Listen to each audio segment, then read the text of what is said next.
company. You sure do, buddy. Hey everybody, welcome to part 3 of Let's Play Realms of the Haunting. For those of you who are wondering why I didn't pick up the gun right at the very beginning, you're about to find out. It's to make everything really hard! No, just kidding. Look, if you don't pick up the gun, you get one here. That means, when you pick up the gun that's in the main hall, you get an extra clip. Now, you know, in a lot of games, that might not seem like such a big deal. Ooh, one extra clip. But in Realms of the Haunting, ammunition for your mundane weapons is a bit on the scarce side. So I try to use my sword most of the way through this first dungeon, just so I can collect as much ammo as I can.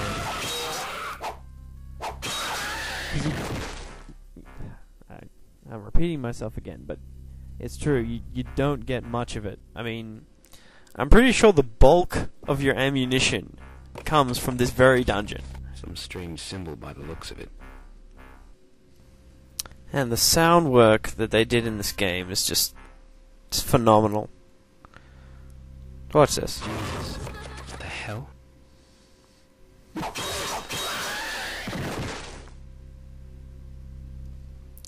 One of the biggest problems in this game is probably the control system. I'd say it's probably a hangover from normality, which doesn't have any combat in it. And so, you know, it didn't matter that the control system was a little awkward, because you had plenty of time to just look around. It still works fine, but the game was really designed in a time before people were using the mouse to look around. I mean, this was back in the days of Doom, when there was no looking up or down. You just used the cursors to move. And, you know, that was it. So on the default setting, you have your arrow keys, which are mapped to move forward, move backwards, turn left, and turn right. And then the strafe is set to comma and full stop, which is, I think, the same sort of setup that Duke Nukem and Doom had. And then by clicking both mouse buttons down at once on, you know, something that's not interactive, you then enter sort of the mouse look mode, where you can, you know, look up and down and turn around. And when you want to attack something, you just mouse over and click it. And if you can attack it, then you do. As seen here. Yeah, cut that fool. And so the controls are workable. The only real annoyance is that you can't strafe. And so you have to just, you know, turn or backpedal until whatever's in your view, and then you click on it to attack. It wasn't a problem back in the day, because I was used to playing Doom, where I never strafed anyway for the same reason, because the strafe keys were, you know, just so out of the way. The main point I'm trying to make is it's kind of very old-fashioned, and it's a little awkward after playing, you know, Half-Life, Half-Life 2, and all the new shooters that have come out. But the controls aren't broken, and that's probably one of the more important things.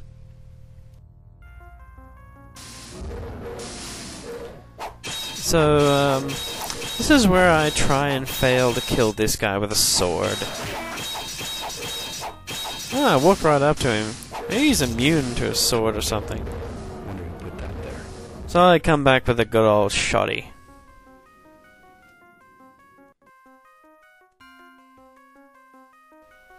Any minute now.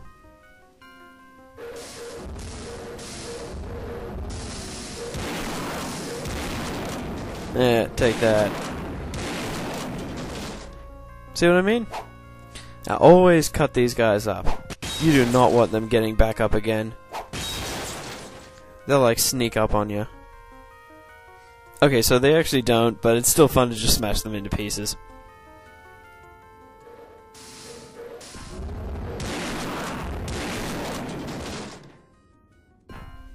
So you only actually get 3 mundane weapons in the game, as far as I can tell. You get your sword, you get your trusty pistol, and your good old shotty. And that's it. You do get, like, a bunch of magical weapons, but, basically they're only good for 1 shot per battle, because they all charge, and they all take a long time to charge. Probably the exception to that is the flintlock that you get, about halfway through, I guess. Oh god, I hate this part. There's a spawn point where those mechanical things just come out. Right there. And they constantly spawn all the time. And no matter how many you kill, they just keep spawning. And it's ass. And you have to run in there. Hit that thing. Arrgh! Don't get it! As they're freaking killing you. And my control's glitching. And then you press that one. Now, I could have sworn that you had to leave that one in the center to last, but I don't know. I'm actually using a patch. See, for the American release, there were some upgrades to the executable. The main draw being that you can remap the controls to a custom setup. So I've remapped the controls to a more modern sort of Half-Life WASD setup, but you still have to click down both mouse buttons in order to get the proper mouse look, which can cause some problems when you're trying to frantically move around, trying to get away from these mechanical monstrosities.